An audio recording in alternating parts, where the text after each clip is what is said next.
오늘 우리가 읽은 말씀에는 다윗의 기도하는 모습을 살펴볼 수가 있습니다. 도망치는 와중에서도 다윗은 하나님을 의지했고, 하나님을 의지한다라는 그 믿음의 표현이 기도 생활로 드러났습니다. 사울을 피하여 도망가는 신세이지만 다윗은 다른 사람들에게 친절을 베푸는 것을 그치지 않았습니다. 사람들이 다윗에게 소식을 전해왔어요. 블레셋 사람들이 그일라와 싸우고 그곳에 있는 타작 마당들을 강탈한다, 그런 소식을 전해왔습니다. 그일라가 어디쯤에 있느냐면요, 유다 지파의 산기슭에 위치한 요새 도시입니다. 성벽이 있고 성문이 있고 문 빗장이 있는 그런 도시입니다. 위치는 헤브론 산지에서 북서쪽으로 약 13km 정도 떨어진 거리에 있습니다. 지도를 참고하라고 했는데, 뒤쪽 페이지에 보면은 지도가 나옵니다. 지도에 보니까 순서대로 번호 따라가시면 됩니다. 맨 위쪽에 괄호 열고 1번 돼 있죠. 노베에 있는 제사장 아히멜렉을 만나러 갔죠.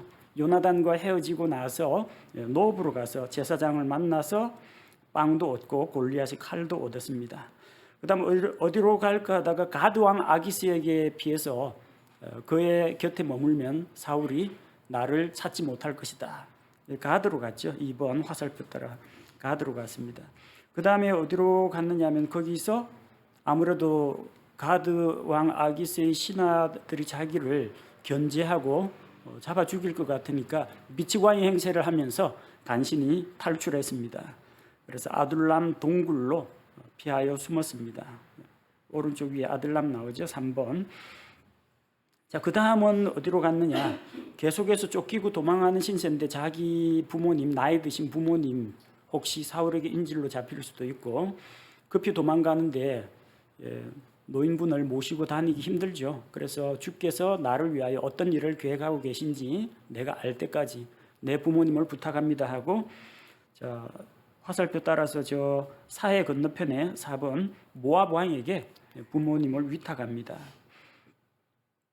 그 다음에 다시 돌아와서 오늘 본문에 나오는 그일라 지방으로 오게 됐습니다. 블레셋 사람들이 그일라의 타작마당을 공격한다는 것을 듣고 그일라로 갔습니다. 그 다음은 저 사해 옆에 있는 엔게디 고원지대 요새 지역입니다. 엔게디에 가서 피해 있었고, 그리고 그 다음에 7번 갈멜이 나오죠. 갈멜 사람 나발이 양털 깎을 때 도움을 요청했는데 매정하게 거절하자 나발의 집안을 멸하려고 하다가 나발의 아내 아비가일이 그걸 중재하고 말리죠. 그래서 나발은 죽고 아비가일과 만나서 그를 아내로 맞이합니다. 그 다음으로는 이제 블레셋과 이스라엘 사이의 전쟁이 일어났을 때 블레셋 방백에게, 블레셋 통치자에게 가서 자기 몸을 의탁하려고 했는데, 이 사람 이스라엘 사람인데 전쟁터 데려가면 우리가 오히려 위험합니다. 블레셋 사람들이 반대하는 바람에 아래쪽 8번의 시글락 지방으로 내려가게 됩니다. 아직 우리가 지금 현재 23장 하고 있는데 21장에서 30장까지 이렇게 다윗이 이리저리 도망다니고 쫓겨다니는 그 여정을 한번 대략적으로 살펴보았습니다. 블레셋 사람들이 그일라를 공격하는데 그 공격하는 이유가 있습니다. 그일라 지방은 유다의 산기슭에 위치한 요새 도시입니다. 높은 위치에 있어요. 그런데 옛날 전쟁에서는 고지대를 차지하는 것이 전쟁에서 이기는 방법 중에 한 가지입니다. 힘들어서 돌격 앞으로 했는데 산비탈을 그냥 헉헉거리면서 올라가는 쪽하고 산 위에서 내리막길을 창 들고 지쳐 내려오는 쪽하고 누가 유리하겠어요? 위쪽에서 고지대에서 저지대로 내려가는 쪽이 훨씬 유리합니다. 고지대에 있다 보면 먼 곳에 경치가 다 보입니다. 적군이 어디에 위치하고 어디로 오는지 다 볼 수가 있다는 겁니다. 그래서 고지대가 그만큼 중요합니다. 그런데 또 특히나 타작마당이라는 것은 높은 지역에 있어요. 타작마당에서는 이제 곡식을 까부르는 일을 하는데, 밀과 결을 구분할 때 체질을 하죠. 항상 바람이 잘 통하고 바람이 솔솔 불어오는 곳에 이 타작마당이 있습니다. 그래서 이 키를 들고 퀴즈를 하면은 쭉정이는 날아가고 껍질은 날아가고 알곡만 남게 됩니다. 타작마당도 중요한 요지가 되고 또 타작마당에는 수확철이 되면 곡식이 있고 그쪽에는 타작하기 위해서 가축의 힘으로 타작을 하는데 가축들도 있기 때문에 곡식이나 가축을 빼앗기 위해서 블레셋에서 쳐들어온 모양입니다. 자, 그런데 다윗은 그 소식을 듣고 자, 우리가 가서 그일라를 구하자. 바로 이렇게 이야기하지 않고 먼저 하나님께 여쭈어 봅니다. 소식을 1절에서 들었죠. 2절에서 다윗의 첫 반응이 무엇입니까? 그러므로 그일라가 침공당한다는 이야기를 듣고 그러므로 다윗이 주께 여쭈어 이르되 전쟁에 능한 장수인 다윗도 자기의 실력이나 자기의 과거 경험을 의지하지 않고 꼭 하나님께 여쭤봅니다. 뭐라고 여쭤봤어요? 두 가지를 여쭤봤습니다. 내가 블레셋 사람들을 치러 갈까요? 말까요? 블레셋 사람들을 치고 그일라를 구원하라는 것이 이제 하나님의 말씀입니다. 기도하니까 응답을 받았습니다. 제가 블레셋 사람들을 치러 갈까요? 하니까 주께서 다윗에게 말씀하시기를 블레셋 사람들을 치고 그일라를 구원하라 하시니. 자, 그래서 다윗이 기도한 대로 하나님께서 응답을 주셨어요. 근데 다윗의 사람들이 반대합니다. 우리가 유다 지방에 있기만 해도 사울에게서 도망가기에 급급한데 지금 블레셋 사람들이 있는 곳에 가면 더 위험하지 않겠느냐, 그런 이야기입니다. 쫓기는 신세인데 다른 사람을 돕는 것은 무리라는 겁니다.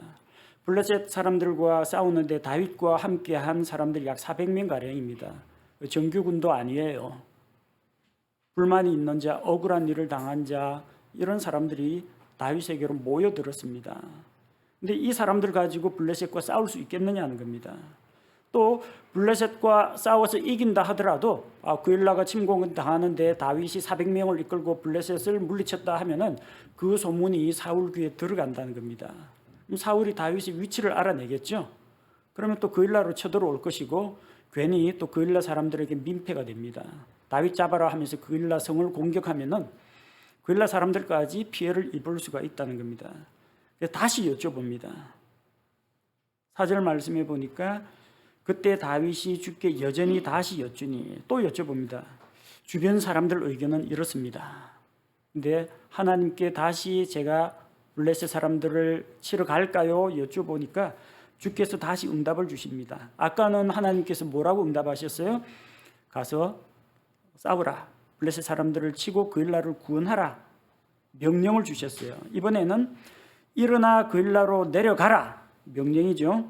내가 블레셋 사람들을 내 손에 넘겨주리라 하심으로 이번에는 하나님의 명령과 함께 약속의 말씀을 받았습니다.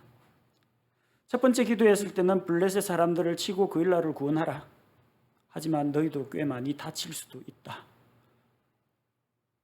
그일라를 구원하는 과정에서 어떤 피해를 입을 수도 있다. 아니, 전쟁의 승기가 블레셋 사람에게로 갈 수도 있다. 그런 가능성이 있습니다.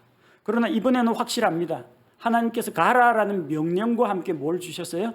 약속의 말씀을 주셨다는 겁니다. 이제는 든든한 보증 수표가 있습니다. 하나님이 보증하신다는 거예요. 가서 블레셋과 싸우라. 승리를 약속하셨다는 겁니다. 우리는 때로는 하나님의 명령을 듣고 그 명령에 순종하고자 하지만 발걸음이 안 떨어지는 그런 경우가 있습니다. 다윗도 2번이나 기도하지 않았습니까? 제가 내려갈까요? 주변 사람들한테 부정적인 이야기를 듣습니다. 하나님, 그래 다시 여쭤보겠습니다. 블레셋 사람 치러 갈까요? 하나님께서는 명령을 주시고 약속의 말씀을 주십니다. 예수님 제자들에게 지상 명령, 가장 중요한 명령을 주셨습니다. 그러므로 너희는 가서 모든 민족들을 가르치고 또 가르치고 그들에게 침례를 주고 내가 너희에게 명령한 모든 것들을 가르쳐서 지키게 하라. 내가 세상의 끝날까지 너희와 함께 있으리라. 명령을 주시고 약속을 주십니다. 이런 하나님의 약속을 발견하는 것이 우리의 믿음 생활에 큰 힘이 됩니다. 여러분 성경을 읽다 보면은 하나님께서 오늘날 살아가고 있는 나에게 주시는 약속의 말씀들이 떠오를 때가 있습니다. 물론 이 성경 말씀은 벌써 몇천 년 전의 사람들에게 하나님께서 하신 말씀들입니다. 그러나 하나님께서 과연 이 말씀을 단지 그 시대에 살던 몇 사람 들으라고 그 말씀을 하시지는 않았을 겁니다. 하나님께서 그 말씀을 기록하시고 기록된 말씀을 보존해서 오늘날 우리 손에 주신 것은 이 말씀이 오늘을 살아가는 우리에게 필요한 말씀이기 때문입니다. 그래서 성경을 읽다가 하나님께서 다윗에게 주신 약속, 여호수아에게 주신 약속, 아브라함에게 모세에게 주신 그런 약속의 말씀을 받을 때 마음속에서 하나님께서 나에게 깨달음과 감동을 주시면 그것을 내게 주시는 약속의 말씀으로 받을 수 있어야 합니다. 사람들은 반대 의견을 냈습니다. 우리가 유다 지방에서 사울에게 쫓기는 것도 힘들어 죽겠는데 우리 아무런 연고도 없는 그일라에 있는 그 사람들, 그것도 우리가 피신하러 그일라로 가는 게 아니라 블레셋 사람들하고 싸우러 가야 되겠습니까? 사람들은 부정적인 의견을 냈지만 주께서 명령하시면 그것을 실행해야 합니다. 그래서 5절 말씀해 보니까 다윗이 사람들을 이끌고 그일라로 가서 블레셋 사람들과 싸워 그들의 가축을 끌어오고, 그일라 가축이 아닙니다. 블레셋 사람들의 가축을 끌어오고 그들을 쳐서 크게 살육하고 다윗이 그일라 거주민을 구원했다고 기록되어 있습니다. 약속의 말씀이 이루어졌습니다. 블레셋을 공격했습니다. 그리고 전쟁에서 이겼고, 쫓겨다니는 다윗 일행에게는 먹을 양식, 가축 이런 것들이 필요한데 노량물도 얻었습니다. 그리고 원래 목표했던 대로 하나님의 약속의 말씀을 따라 그일라를 구원했습니다. 그일라 사람들은 뜻밖의 놀라운 도움을 입었습니다. 자기들을 지켜줘야 할 사람은 사울 왕입니다. 그러나 사울은 군대를 보내주지 않았습니다. 사울에게 쫓기는 다윗이 자기 도시의 거주민들을 구해준 것입니다. 그때 6절에 보니까 아히멜렉의 아들 아비아달이 그일라로 다윗에게로 도망할 때 자기 손에 에봇을 가지고 내려왔다고 기록되어 있습니다. 에봇은 대제사장이 입는 하나님께 예배드릴 때 입는 옷입니다. 에봇이라는 것은 옷의 형태를 말합니다. 여기 머리 들어가는 어깨 구멍 파여 있고 양쪽 팔 꺼낼 수 있는 이런 조끼 모양의 옷입니다. 여기 소매는 없습니다. 그리고 앞쪽하고 뒤쪽 두 판을 연결해서 만든 간단한 옷입니다.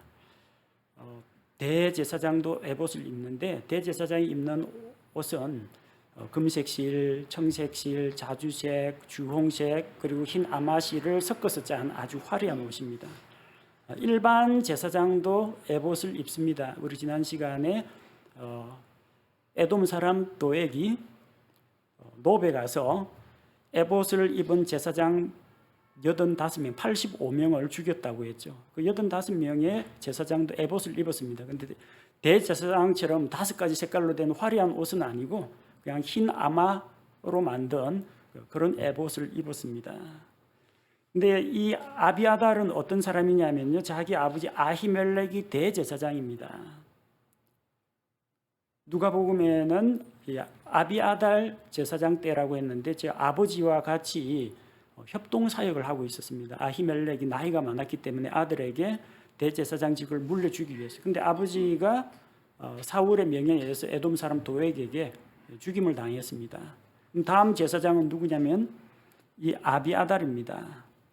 그래서 그는 차기 대제사장으로서 대제사장이 입는 에봇을 가지고 올 수가 있었던 것입니다.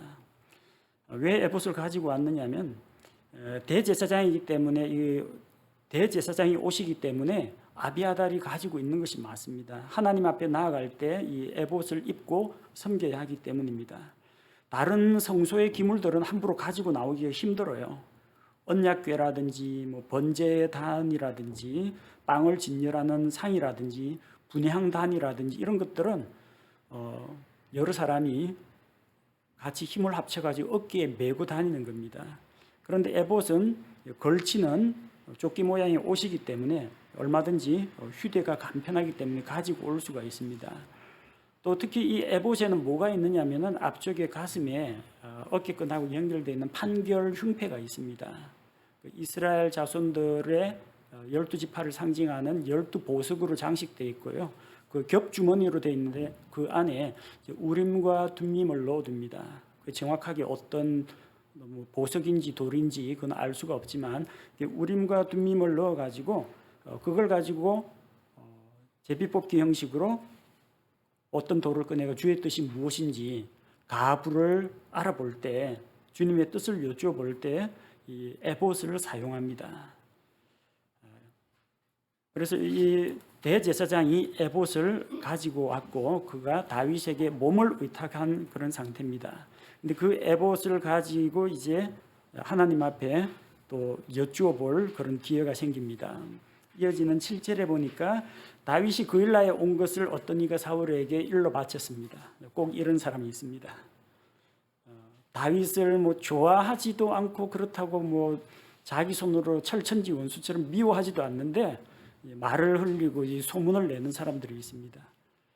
뭐 일부러 뭐 다윗을 잡아가라고 소문을 냈는지 아니면은 그일라가 다윗에 의해서 구조되었다. 그걸 사람들에게 널리 자랑하다가 퍼뜨린 건지 모르겠지만 어쨌든 그 소문이 흘러 사울의 귀에 들어갔습니다. 아, 다윗이 그일라에 있다. 그걸 보고 이 사울은 이게 하나님의 뜻이라고 생각했습니다. 사람들 참 편리하죠. 항상 자기한테 유리한 쪽으로만 하나님의 뜻을 끌어들이고 생각합니다. 하나님께서 언제 다윗을 잡으라고 내가 위치 알려줄 테니까 다윗 잡으라 그렇게 말씀하신 적이 있느냐? 사울에게 그런 말씀하신 적 없어요. 근데 7절에 보면은 사울이 그 이야기를 듣고 하나님께서 그를 내 손에 넘겨주셨도다. 할렐루야. 이게 뭡니까? 하나님이 뭐 사울 뒤치다거리 하는 뭐 그런 분입니까? 하나님이 다윗 잡아오라고 했습니까? 근데도 이 소식을 듣고 이것은 하나님의 뜻이다. 자기 편할 대로 해석을 한 겁니다. 이런 사람들이 주로 하나님을 잘 팝니다. 자기한테 유리한 것은 하나님의 뜻이다. 불리한 것은 어찌하여 이런 시험을 주시나이까 그러면서도 유리한 것은 다 하나님의 뜻이라 그래요. 사울이 이렇게 자신 있게 이야기한 이유는 앞서 말씀드린 것처럼 그일라가 이 성벽이 없는 사방이 탁 트여진 이런 전원 마을이 아니고요. 성체가 갖추어져 있는 요새 도시입니다. 그래서 외부의 침입을 막기도 용이하지만 거꾸로 이야기하면 성 안에 들어가면은 빠져나올 길이라고는 성문 하나밖에 없습니다. 담 뛰어넘어 가지고 성벽에서 뛰어내릴 수가 없어요. 산악지대에 있는 요새지대이기 때문에. 사울 생각에는 왜 이것을 희망적이라고 보았느냐면 잘됐다. 문과 빗장이 있는 요새 도시에 들어갔겠다. 성을 포위하고 다른 데 뭐 포위 안 해도 됩니다. 혹시 뭐 다윗이 밧줄 타고 성벽 내려갈 수도 있으니까 일단 성을 포위하고 성문 앞에 왕이 행차하면 됩니다. 그리고 그 도시의 통치자, 그 도시의 장로 나와라 해가지고 다윗을 내 손에 넘겨라. 안 그러면 이 성을 공격하겠다. 이렇게 하면은 그 도시에서 다윗을 묶어가지고 내줄 수밖에 없다는 겁니다. 문과 빗장이 있는 요새 도시에 다윗이 들어갔다고 하니까 도간에 든 쥐라고 생각한 겁니다. 그래서 잡을 수 있다라고 확신한 거예요. 사울이 그래서 백성을 소집합니다. 8절에 다윗과 싸우려고 온 백성을 함께 소집해서 그일라로 내려가서 다윗과 그의 사람들을 포위하려고 했습니다. 다윗이 잘못한 게 있는 게 아니라 자기가 다윗을 미워하고 또 다윗이 없어져야 자기 가문이 계속해서 이스라엘의 왕권을 차지할 수 있다. 그런 생각 때문에 다윗을 죽이려고 하는 겁니다. 자, 근데 그게 뭐 뜻대로 되진 않습니다. 사울이 온다고 하면은 사울이 오면서 이스라엘 사람들 병력을 소집하는 그런 이야기가 역시 이스라엘이 좁은 동네예요. 다윗 귀에도 들어가요. 9절에 보니까 사울이 은밀하게 자기를 해치려고 한다는 사실을 다윗이 알고는 제사장 아비아달에게 이르되 에봇을 여기로 가져오라고 합니다. 에봇은 대제사장이 오시고 거기에는 판결 흉패가 달려 있고 그 흉패 겹주머니 속에 우림과 둠밈이 있어서 주의 뜻은 무엇입니까 하고 이제 하나님의 뜻을 여쭤볼 수가 있습니다. 다윗은 사울이 자기로 인해서 그일라로 내려올 것인지 하나님께 여쭤보려고 합니다. 10절에 보니까 오주 이스라엘의 하나님이여 사울이 나로 인해 그일라로 내려와 도시를 멸하려 한다는 것을 주의 종이 분명히 들었나이다. 다윗이 지금 염려하고 있는 건 뭡니까? 사울이 저를 잡으러 올까요가 아니에요. 지금 뭐라고 했어요? 도시를 멸하려 한다는 것을 주의 종이 들었나이다. 너희 다윗과 한패지. 다윗 숨겨줬지. 다윗에게 먹을 거 제공했지. 숙소를 줬지. 이 시비거리 붙으면은 다윗을 도와준 죄로 제사장들도 죽였는데 그일라 사람들이 학살당할 수가 있다는 겁니다. 그래서 다윗이 신중하게 생각하고 결정하기 위해서 하나님께 먼저 여쭤봅니다. 11절에 보니까 그일라 사람들이 나를 그의 손에 넘겨주리까. 만약 사울이 성을 포위하고 그일라 사람들에게 다윗을 내어달라라고 하면 그일라 사람들이 자기를 내어줄 것인지, 그리고 주의 종이 들은 대로 다윗이 들은 대로 정말로 사울이 내려올까요? 오주 이스라엘의 하나님이여 간청하건대 주의 종에게 알려주옵소서. 하나님께 기도를 여쭙니다. 주께서 말씀하시기를 그가 내려오리라, 내려올 것이라고 말씀하셨습니다. 자, 다윗은 만약에 사울이 그렇게 내려온다면 그 다음에는 어떤 일이 일어날지, 자기만 잡을지 그일라 사람들을 쳐서 멸하려고 할지 걱정이죠. 그래서 12절에 또 여쭤봅니다. 그때 다윗이 이르되 그일라 사람들이 나와 내 사람들을 사울의 손에 넘겨주리까. 주께서 이르시되 그들이 너를 넘겨주리라. 그일라 사람들은 다윗에게 생명을 구원받은 사람들입니다. 블레셋 사람들이 약탈하고 그일라를 공격할 때 사울은 군대를 보내서 도와주지 않았지만 다윗은 자기와 함께한 사람들을 이끌고 희생을 무릅쓰고 생명을 걸고 싸워서 그일라 사람들을 구원해 줬습니다. 그런데 나한테 이렇게 생명을 건진받은 그일라 사람들이 나를 붙잡아서 사울에게 넘겨줄까요? 넘겨줄 것이다. 아니, 하나님 그런 법이 어디 있습니까? 그게 사람의 본성이다.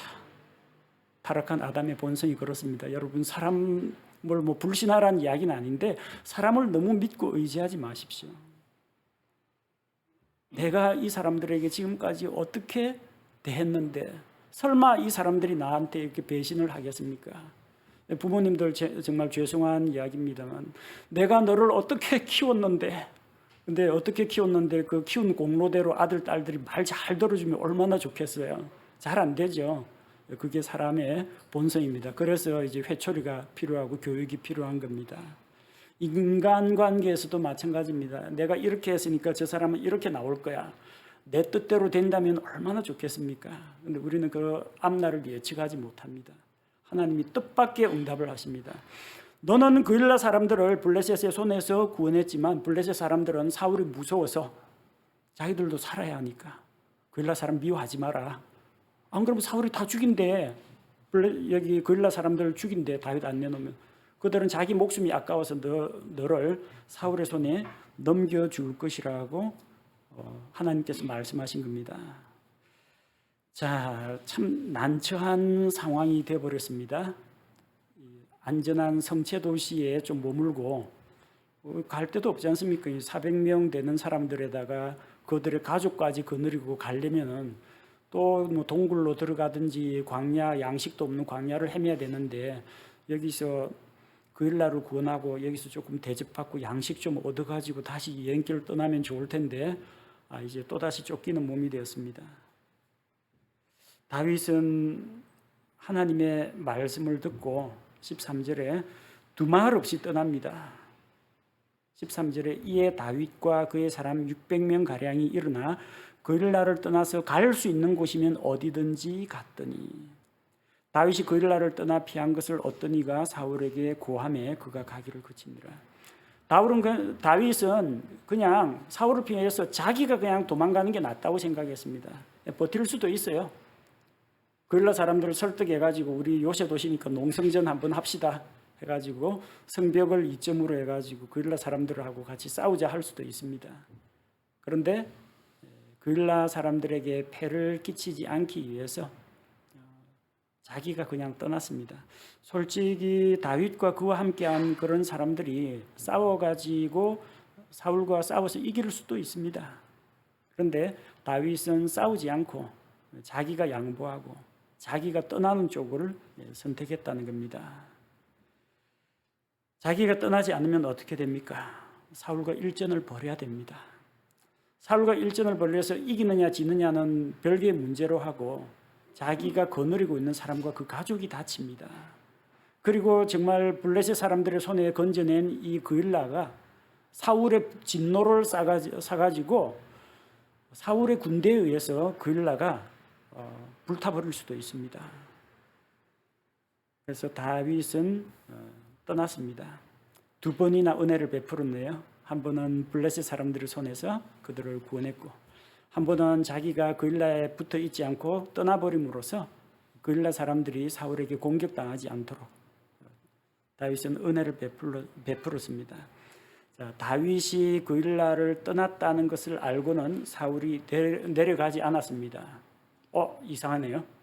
하나님 말씀이 틀렸네. 아까 분명히 사울이 나를 찾으러 그일라로 내려올 거야 하니까 내려온다고 했잖아요. 11절 보세요. 주의 종이 들은 대로 사울이 내려오리까 알려주옵소서. 주께서 이르시되 그가 내려오리라. 하나님이 내려온다고 했는데 사울이 안 내려왔네. 하나님이 미래를 모르시네. 이렇게 생각하시는 분들이 혹시 있을 수가 있습니다. 근데 다윗이 처음에 뭐라고 여쭤봤는지를 살펴봐야 됩니다. 10절에 10절에 오주 이스라엘의 하나님이여 사울이 나로 인해 그일라로 내려와 도시를 멸하려 한다는 것을 들었는데 주의 종이 들은 대로 나로 인해 사울이 내려오겠습니까? 너로 인해서 분명히 내려온다. 너가 그일라에 있으면 내려온다는 이야기예요. 사울이 그일라에 뭐 관광하러 오겠습니까? 유람하러 오겠습니까? 친척 만나러 오겠습니까? 다윗 때문에 오는 거예요. 다윗이 나로 인해 사울이 그일라로 내려올까요? 그래, 너로 인해서 내려온다. 너가 그일라에 있는 한 사울은 반드시 내려온다는 겁니다. 그래서 만약 사울이 내려오면은 그일라 사람들이 나를 사울의 손에 넘겨줄까요? 사울이 안 내려오면 그일라 사람들이 다윗을 붙잡아가지고 다윗의 사람들과 싸워서 넘겨줄 이유가 없죠. 사울이 내려왔을 경우에 성을 에워싸고 포위했을 경우에 그일라 사람들이 나를 사울에게 넘겨줄까요? 넘겨줄 것이다. 다윗이 기도할 때 하나님께 사울이 나로 인해 내려올까요? 할 때 다윗이 어디에 있었어요? 그일라에 있었어요. 너 그일라에 있지 않느냐? 그러니까 너 잡으러 그일라로 사울이 내려온다. 그 말입니다. 근데 다윗이 하나님의 말씀을 듣고 그일라에 폐를 끼치지 않기 위해서 그일라를 떠났습니다. 자, 나로 인해서 그일라로 내려온다고 했는데 내가 그일라에 없으면 그럼 사울이 내려올까요? 안 내려올까요? 안 내려옵니다. 다윗도 없는데 그일라에 사울이 가서 뭐 합니까? 그래서 그가 가기를 그치니라 그일라로 안 갔다는 이야기입니다. 하나님의 말씀이 틀린 게 아닙니다. 너로 인해서 내려온다는 거예요. 다윗으로 인해서. 다윗이 없으면 안 내려온다는 겁니다. 이 말씀을 드리는 또 한 가지의 이유는 우리가 어떤 것을 선택하기 전까지는 미래는 결정된 것이 아니라는 것을 말씀드리는 겁니다. 어떤 사람들은 너무나 모든 것을 숙명론으로 운명적으로만 생각하는 그런 경우가 있습니다. 내가 교회 계단 올라오다가 2층 세 번째 계단에서 넘어져 갖고 무릎이 깨질 것을 하나님이 창세전에 예정해 놓으셨다. 그래서 내가 용 쓰는 재주가 있어도 하나님이 예정했으니까 어쨌든 거기서 넘어지게 될 것이다. 마치 자기에게 일어난 모든 일이 하나님의 뜻이고 내가 교통사고를 당한 것도 하나님의 뜻이고 마스크 안 쓰고 있다가 코로나 걸려도 이것도 하나님의 뜻이고 다 하나님 책임, 내 책임은 없고 창세전에 내가 이렇게 되기로 예정되어 있다. 그렇게 숙명론으로 생각하는 사람들이 너무나 많습니다. 사울이 내려올까요? 안 내려올까요? 하나님께서는 너로 인해 내려온다. 그 너가 있으면 내려오고 너가 없으면 안 내려온다는 이야기예요. 만약에 다윗이 농성전 합시다. 우리 성벽에 이점을 삼아서 사울하고 한판 합시다라고 해가지고 있었으면 사울은 틀림없이 내려왔습니다.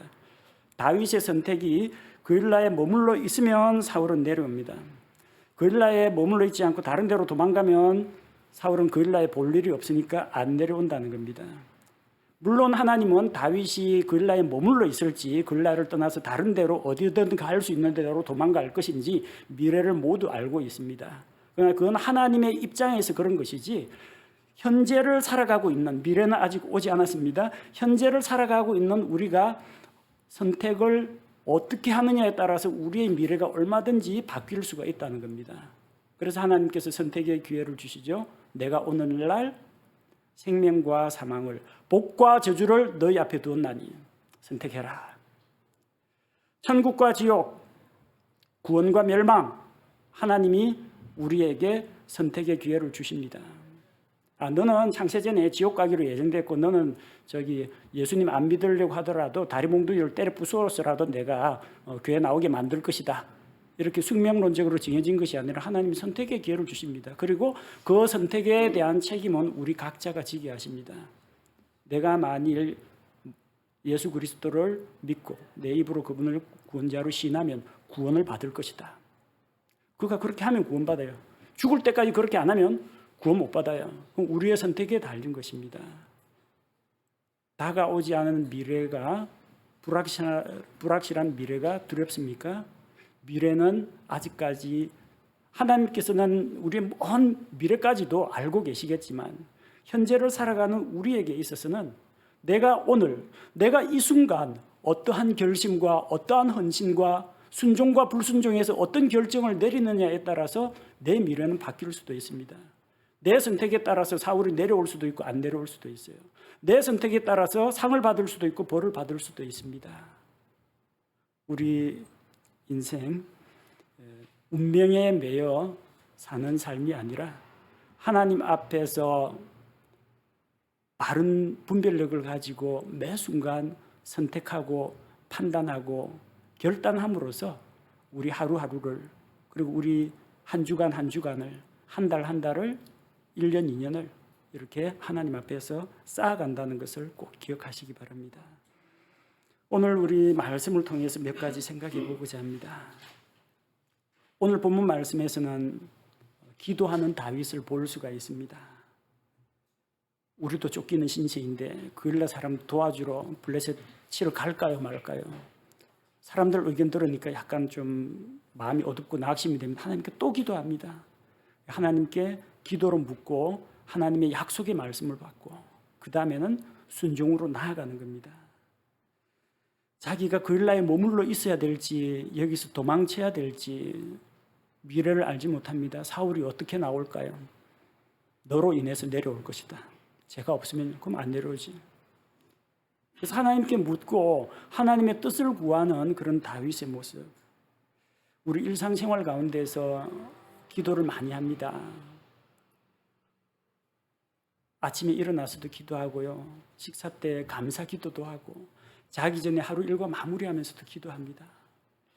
그러나 일상생활 가운데 여러분 학교에서나 직장에서나 혹은 여러 사람을 만날 때 매 순간 오 하나님 어찌할까요? 다윗처럼 오 주 이스라엘의 하나님이여 주의 종에게 알려주옵소서 이렇게 간절하게 묻고 기도하는 경험들이 있습니까? 이거 좋은 습관입니다. 이런 습관들이 쌓이면 나중에 다윗처럼 기도의 사람이 되고 하나님과 기도로 교제하고 순간순간 하나님을 의지하는 그런 믿음의 사람이 될 수가 있습니다. 두 번째 우리가 생각해야 될 것은 다윗은 두 차례나 그일라 사람들을 전쟁에서 건졌습니다. 한 번은 블레셋 사람들의 침략에서 구했고 한 번은 다윗이 그일라를 버리고 떠남으로써 사울이 그일라 사람들을 쳐서 멸하는 것을 막았습니다. 다윗은 그일라 사람들을 구했지만 그들은 다윗의 은혜에 보답하지 않았습니다. 서운하겠죠. 내가 이 도시를 구하기 위해서 얼마나 피땀 흘려 싸웠는데 하지만 다윗은 그일라 사람들에게서 어떤 호의나 보답을 기대하지 않고 아무 미련 없이 그곳을 떠납니다. 그일라 아니라도 나 갈 곳 많다 그래서 떠난 건 아닙니다. 정처 없이 떠났어요. 일어나 그일라를 떠나서 갈 수 있는 곳이면 어디든지 갔더니 무슨 말이에요? 산이고 들이고 어디 광야고 동굴이고 갈 수 있는 데면 어디든지 갔다는 거예요. 그런 신세입니다. 자, 사람을 기대하지 않고 사람에게 호의를 바라지 않고 무엇을 바랐을까요? 주는 나의 목자시니 그는 목자이신 하나님께서 자기와 자기에게 속한 사람들을 지켜주시고 먹여주시고 보호해 주실 것을 기대했던 것입니다. 제가 말씀드리는 것은 사람들은 다 그일라 사람들처럼 배은망덕하니까 사람들을 불신하라는 이야기가 아닙니다. 사람을 의지하지 말고 우리에게 모든 필요한 것들을 은혜로 베풀어 주시는 하나님을 믿고 의지하라는 것입니다. 우리 이 말씀을 꼭 기억하도록 합시다. 이 시간 함께 기도하겠습니다. 사울에게 쫓기느라 피곤하고 지친 다윗과 다윗의 일행이 블레셋의 침략을 받는 그일라 사람들을 불쌍히 여기고 도움을 베풀었습니다. 비록 그일라 사람들은 다윗에게 아무런 보답도 또 은혜도 베풀지 않고 만약에 사울이 내려왔더라면 다윗을 붙잡아서 사울의 손에 넘겼을 그런 사람들이지만 다윗은 사람들에게 미련이나 기대를 두지 않고 오로지 하나님만 바라보고 하나님만 의지한 것을 봅니다. 주님, 우리가 통치자를 신뢰하지 말고 도움을 주지 못할 재물이나 세상의 권세도 신뢰하지 말고 오로지 우리에게 모든 것을 후히 주시고 또 누리게 하시는 하나님만을 신뢰하게 하옵소서. 다윗과 같이 되기를 원합니다. 크고 작은 일에 하나님께 여쭈어 보고 하나님의 기도 응답을 기다리며 또 하나님께서 주신 명령과 하나님의 약속의 말씀에 따라 움직이는 다윗의 삶을 배우기를 원합니다. 주님, 우리에게 기도를 가르쳐 주셨는데 우리가 기도로 하나님 앞에 나아가게 하시고 기도로 하나님을 의지하게 하옵소서. 우리의 이 연약한 기도가 하나님의 강한 팔을 움직이는 능력이라는 것을 우리가 알게 하옵소서. 우리 성도들 마음을 모아서 기도할 때 주님 응답하여 주시고 기도하는 가운데 확신을 주시고 약속의 말씀을 들려주시고 우리에게 기도를 지속할 수 있는 용기와 담대함을 허락하여 주옵소서. 이런 작은 경험들이 쌓여서 하나님을 더 깊이 알아가고 하나님과 더 깊이 교제하는 성도들이 되게 인도하옵소서. 주님께 감사드리며 예수님의 이름으로 기도합니다. 아멘.